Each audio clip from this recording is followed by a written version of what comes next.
Gentlemen, welcome back to the Tiege Hanley Starting a Business, Building a Brand vlog. This one, big number, monumental, 169. What? Why is it monumental? Because today, for the first time ever, I am officially announcing the launch of the highly anticipated and incredibly expensive new website, Tiege.com. Gentlemen, there is a link down below. Go to Tiege.com and check it out. So, the truth is, I haven't seen it yet. I'm filming this on a Thursday. It's going to be releasing at 4 a.m. on Friday, but it has been a 7-month-long process of us developing a new website. Rob has really spearheaded this initiative with the company that we hired out of New York called Barrel, and I was talking to him before the call. I said, Rob, can I mention that it's launching? He's like, yeah, God forbid something. He said, yes, cross your fingers, but yes, it is launching. We were good yesterday, but it's going to be launched at 4 a.m. And I said, so how's it look? Because truth is, I think they kept me away from it. No, it's good that they kept me away from it, because in the early stages okay, I'm all over the place. I'm flustered because I'm so excited about the new website. So in the early stages of the development, they sent over a few different concepts. And you know, it's really tough when you get a bunch of cooks in one kitchen and everybody has their own opinion on, you know, various things, and everybody's looking for certain things as well. And so what I'm looking for is different than what other people are looking for. What Kelly's looking for is different than what Rob's looking for. And like, so it's a lot of people giving their feedback, and sometimes that can be counterproductive. In, you know, a perfect world, everybody would come together, give their input, everybody would sort of massage it and produce an amazing product. But once you sort of have experts working on something like we do with Barrel and Rob and some of the team, I'm assuming it was more than just Rob. Like I said, I haven't been very involved. They kept me out of it, I think on purpose.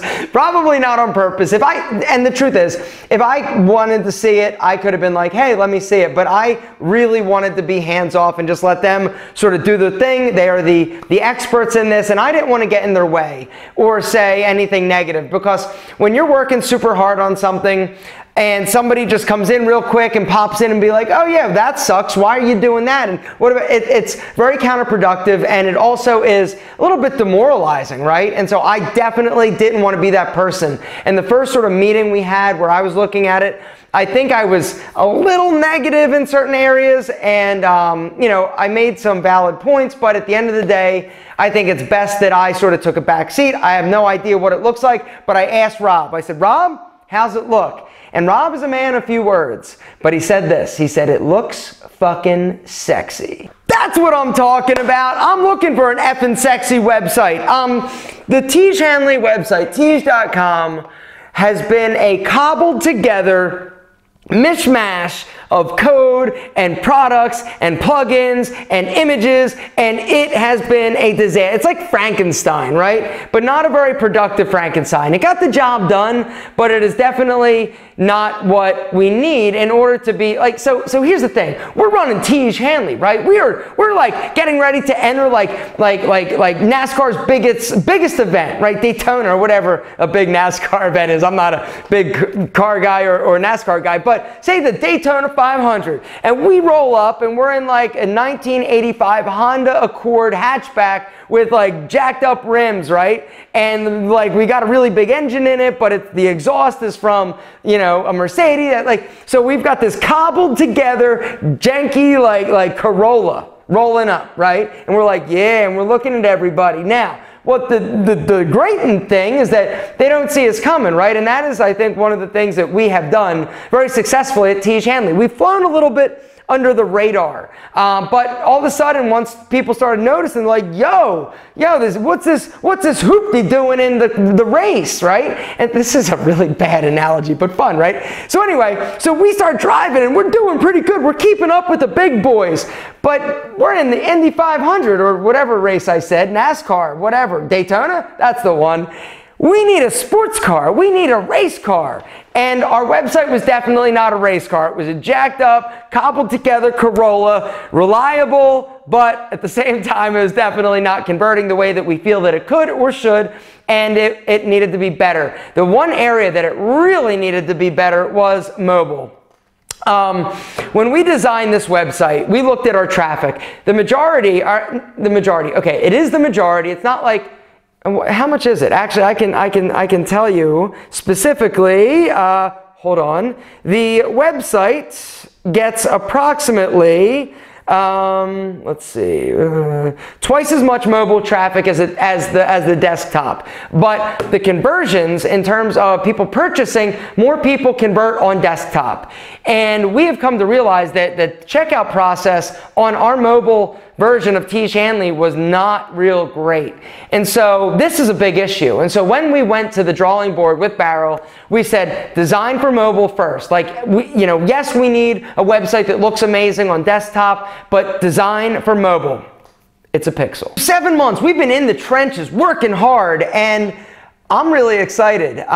But at the end of the day, honestly, it doesn't matter what we think, it matters what you think, and what's really going to tell the story of if it was a wise investment, because just letting you guys know, the new website it's going to be a little over like $70,000 to put this together, which is a lot of money. But when you're talking about, having a business that does, more than that and much more than that and has a lot of traffic, a lot of sales coming through every single day, it's a small price to pay to have something that converts just a little bit better. Because that's the thing, right? It's all about conversion percentages.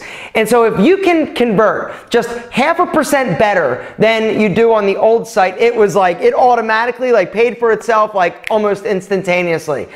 And at the end of the day, what really boils down to, it boils down to those conversions. When people hit it, do they buy? Does it convert better than our previous website? Now, here's the interesting thing.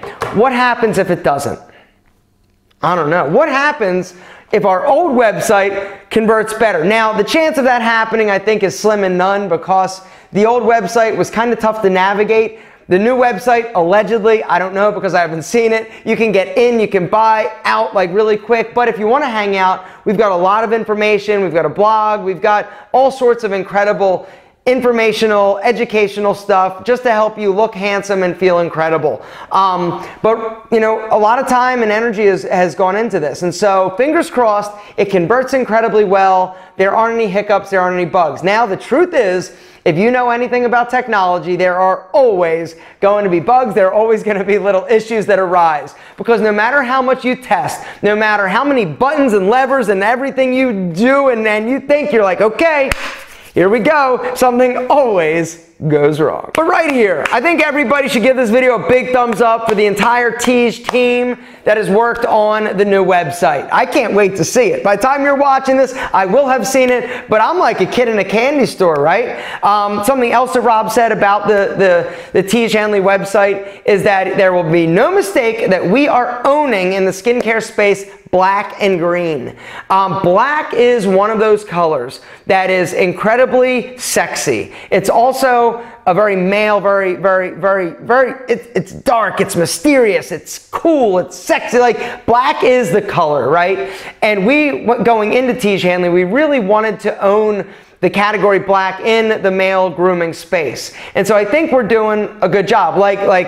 Jack Black, they own that blue, right? There's nobody else that has blue. Baxter, California, Bulldog, white. There are a lot of white skincare companies out there in terms of the packaging, but we really wanted to be black and badass and beautiful. And so we really tried to own it. And so apparently, we are definitely going to make strides in owning the black category, or the black space, the black product in the category of grooming, if that makes any sense whatsoever. But now, what I thought we'd do on this monumental occasion is answer some of your incredible questions. First business question is from Olivier De Vriendt. Sorry, brother, for butchering your name. He says, how is the company's equity laid out? 25 each of you, Rob, Kelly, the chemist.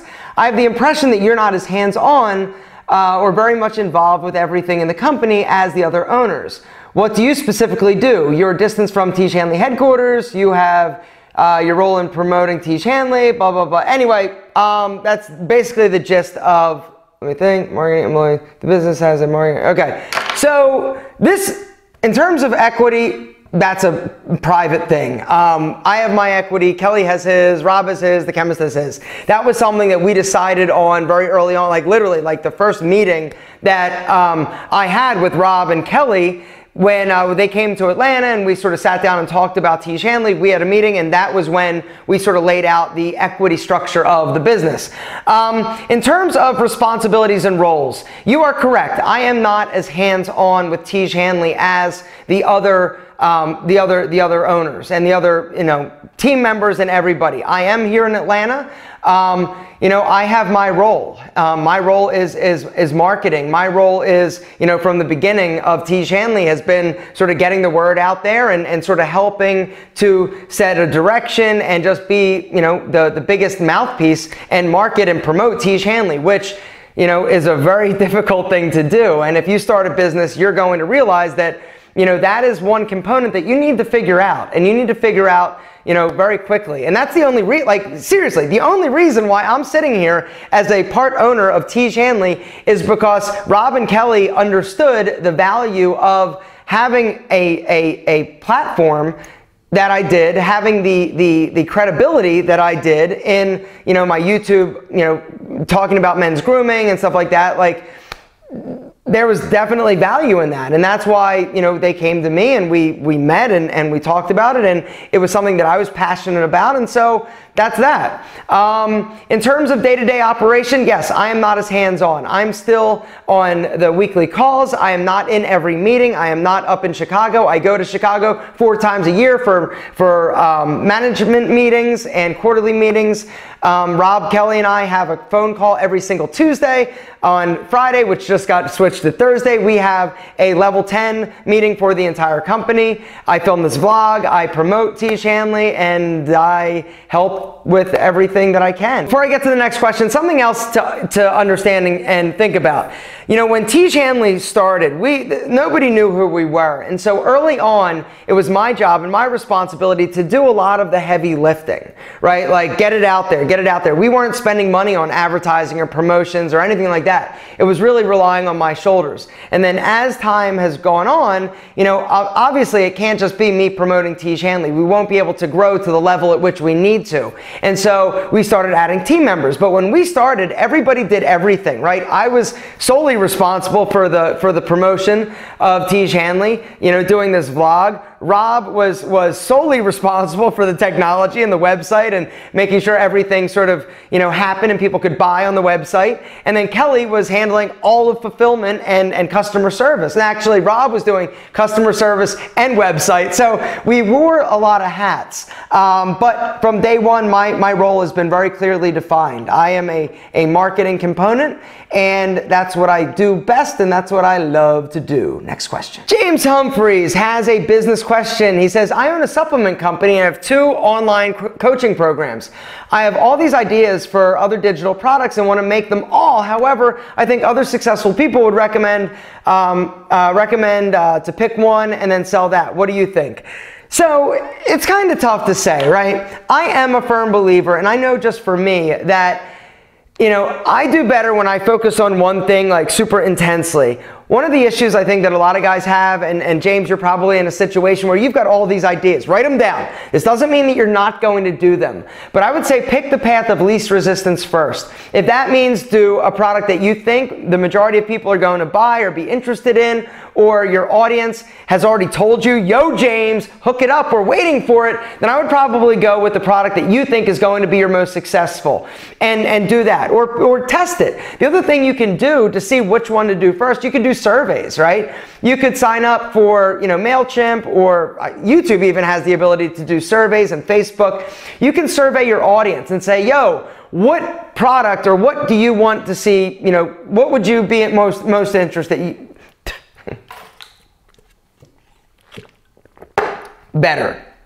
What would you be most interested in? And your audience will tell you. And so listen to them. Something that I think entrepreneurs get into the get into the mindset of is thinking that they're right and thinking they know best. Well, you're in a beautiful situation. You've got an audience, you've got products already, you've got the ability to test things and ask questions before you actually make that leap and make that jump. So for me, that's what I would do. And then once you get one up and running, then sort of start with the next one. And if something's not working, or you're going down a road and you're trying to sell something really hard that people just aren't interested in buying, then I'd probably, sort of just set it there. And that's the beautiful thing about digital products. Once you build it, then you can sell it forever. It is going to take, modification and updating if you're doing it right. But at the end of the day, it doesn't cost much money to go and start or do another one. And so do one, move on, do another, do another, do another. All of them are done, and you are a rock star. It is so funny that this vlog is about what it is, because I just read a question, another business question by Cyber Ruiz, which I'm going to read. It's a little bit long, but bear with me. He says, "Hi, Aaron. I co-founded an e-commerce business about 10 years ago. During the beginning part, I personally created the site from the ground up, including the shopping cart, credit card system, etc. My issue is that I need to revamp the site, specifically make it more mobile friendly." I told you, boys, it's all about mobile friendly. Don't let anybody tell you differently. Focus on mobile first and then do desktop. That, however, be a large project. As a developer, I have the skill set to do it, but time is an issue. Do you have any hosting preferences such as Shopify, Wix, Squarespace, etc., where I will have to worry about the coding? Or the answer is yes, yes, yes, yes, yes. Shopify. I love Shopify. I think Shopify is an amazing platform.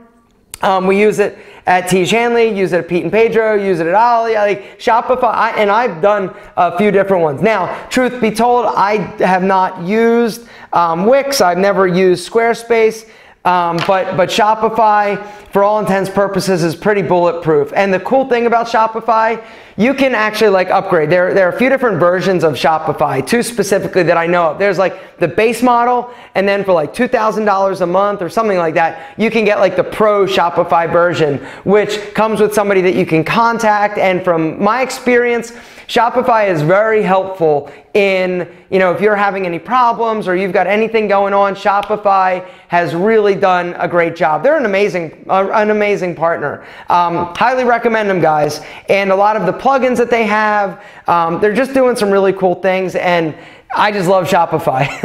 so yes, the answer is don't do it yourself. Go Shopify and let them do the heavy lifting. Gentlemen, that's it. Down in the comments, let me know what you think of the new website. Go, play around. If you find anything broken, send it to info@tiege.com. Other than that, guys, just thank you so much for kicking so much ass. I hope your new year has been amazing, and you're excited about what's to come. Guys, thank you so much for watching. As always, we love you more than our double monkstrap shoes.